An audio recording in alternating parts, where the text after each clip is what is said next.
જય માતાજી મિત્રો, આજે ગાયોનો સારપુળો અનવરજી દ્વારા નાખવામાં આવ્યો હતો આપણે અન્નભાઈ વણિયા દ્વારા. ને આ ગૌ માતાની જો લીલી ઘાસચારો નાખ્યો છે તમે જોઈ શકો છો.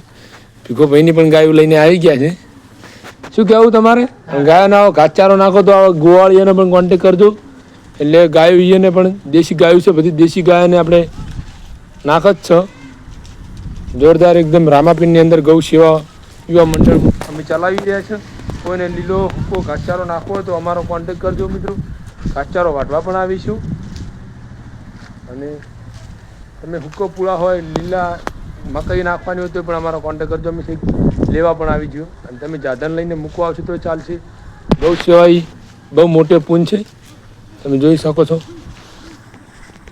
અમારી તો આવી જોરદાર ગૌ સેવાની ટીમ છે ઓમગાદમાં. મને ના આવે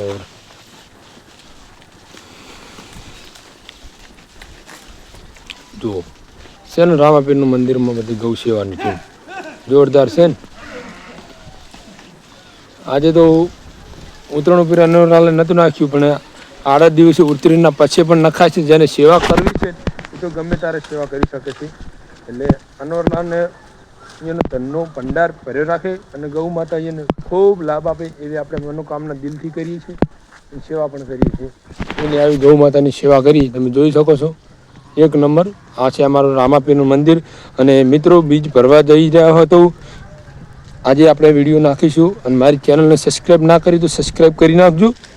તમને અવનવા આવા ગૌ માતાના વિડીયો પણ આવશે, કડિયા કામના પણ વિડીયો આવશે, અને નવા નવા બ્લોક આવશે. આ છે રામાપીરનું મંદિર.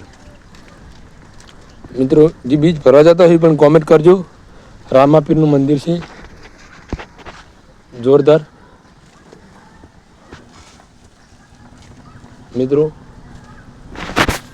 આટલે આપણો બ્લોગ સમાપ્ત કરવાનો થાય છે. સૌ મિત્રોને જય બાબારી, જય ગૌ માતા.